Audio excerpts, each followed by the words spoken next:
how these things are being used. And I think I may be onto it. I'll probably talk about it a little bit tomorrow. And so anyway, enough yammering, and we'll get to the rock cracking. In this particular instance, I'm going barefoot. Yeah, I'm going to use my feet as a way to secure the piece while I'm napping. Doing that, Chris. Huh?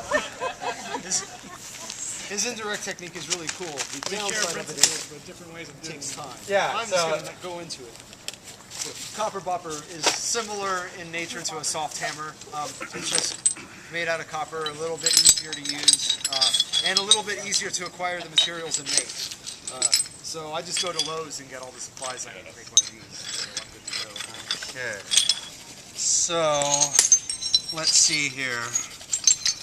Yeah, maybe I'll work with this one. I think we mentioned before that when you want to make a biface, the first thing you want to do is set up an edge around the whole thing, and then concentrate on taking out all the cortex. This one was already started a little bit, presumably by Sergio, because this is one of his rocks. But there's still a lot of work to be done.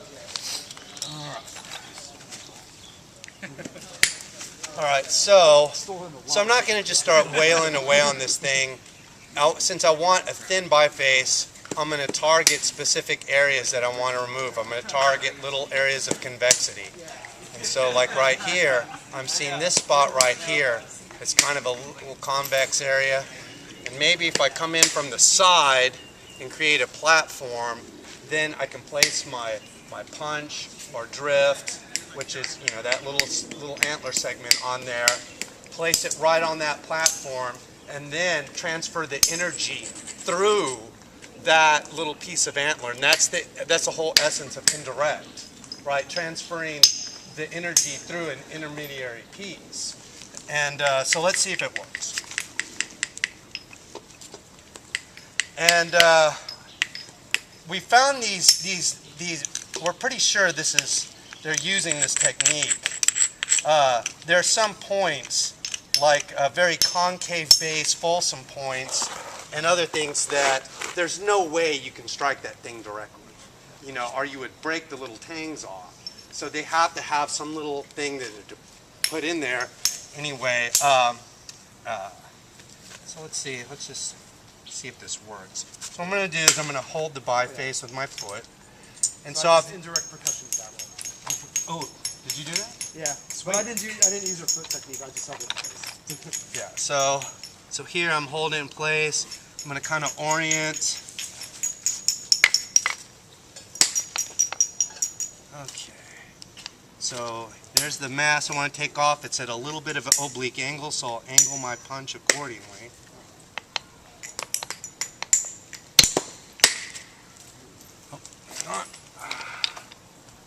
That's just a piece of wood you have in your right hand? Yeah, and so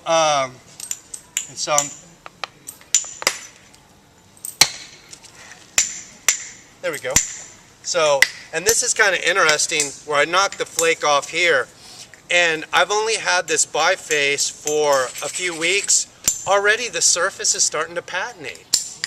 And so you can see the juxtaposition of the unpatinated and the patinated surface.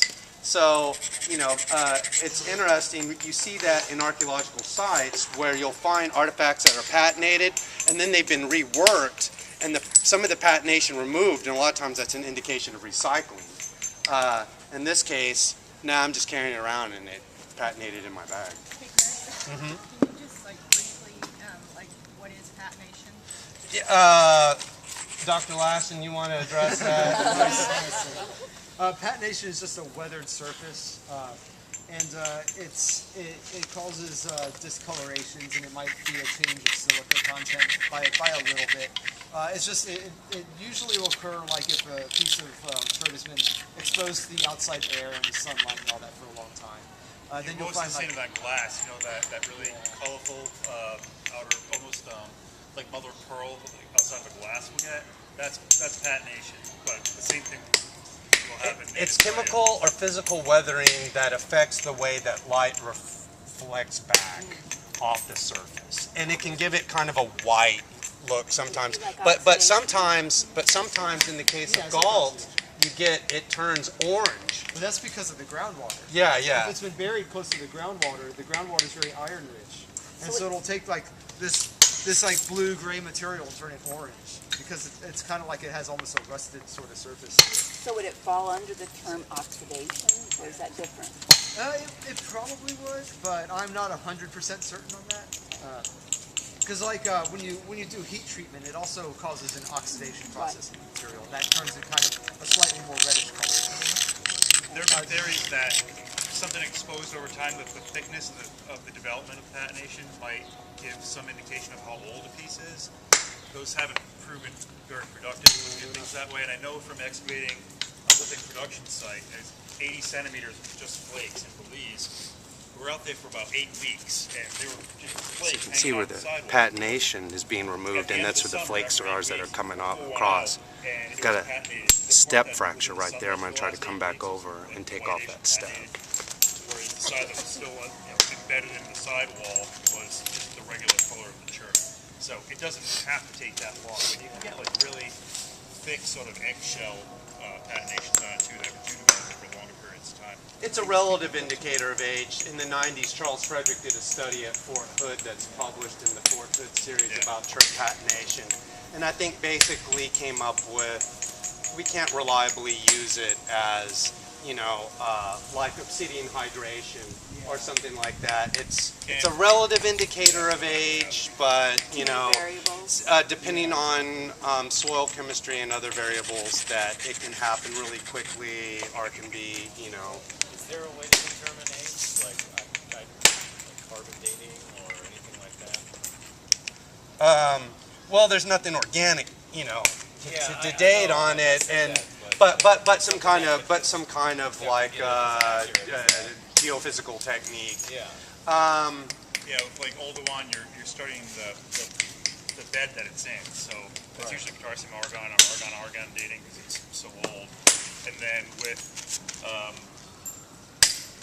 something here in Texas, you're looking for it to be associated with something. Like there was a Calf Creek point stuck in the back of a cow's skull.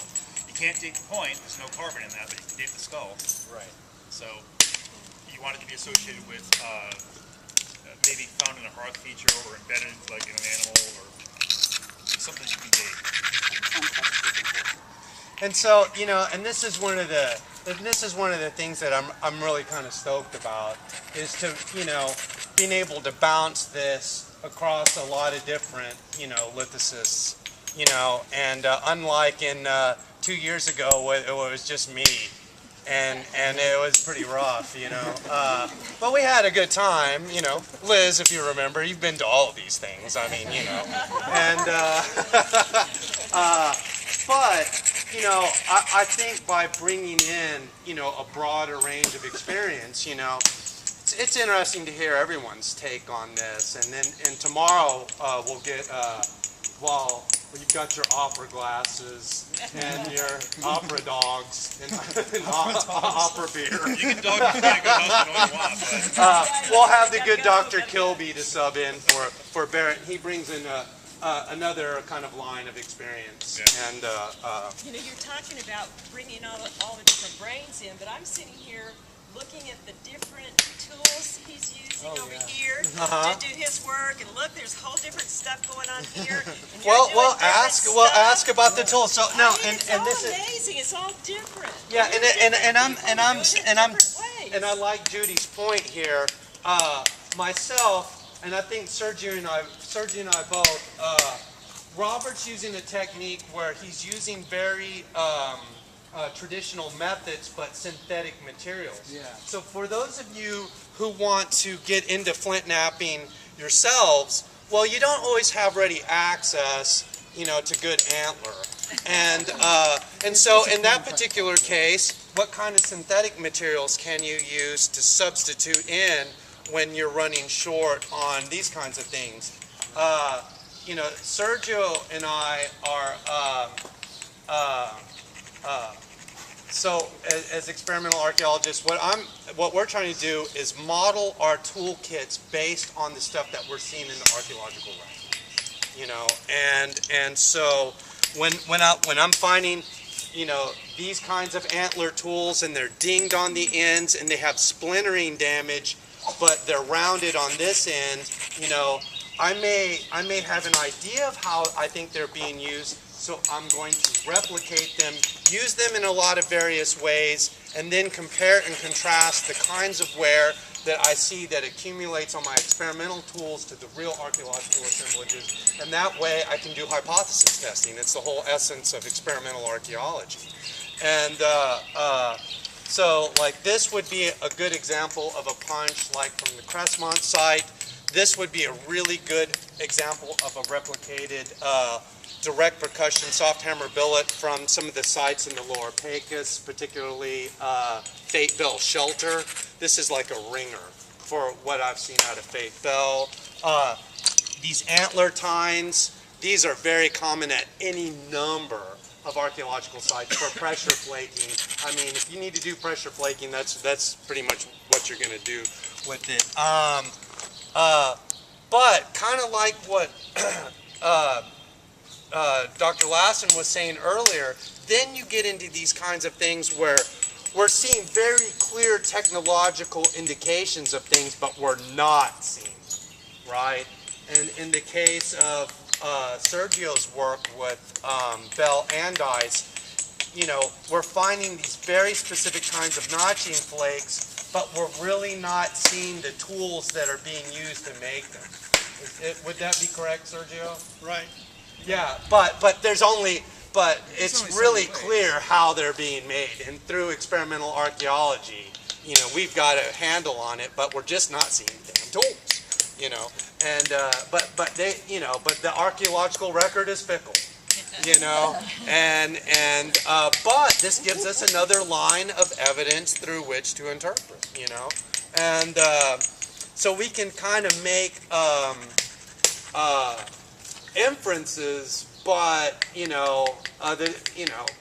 until we find those things, but it's, you know, we can strongly support, you know, these things based on, you know, experimental data. Do you think the tools might have been buried with the users, the flint nappers? No, that's a real good point too. And another question someone had asked me earlier, and forgive me, about gender and flint napping, and that is probably everyone within the group had some working knowledge of flint napping, and then you probably had some groups that were, and I'm going to get Dr. Baradol a Twitter here. Craft specialist, some of the specialists within the group that made, you know, the very sophisticated, you know, items that, you know, they're highly trained, and now whether, but what's interesting is that there's a burial, some of the burials in Morton County where I'm finding some of these flint napping punches, some of them are buried with women. And they're clearly flint napping kits, buried with women, and also one as, I think maybe, did I mention it yesterday, was it today? Hell, I'm just, you know, this is all a big blur now.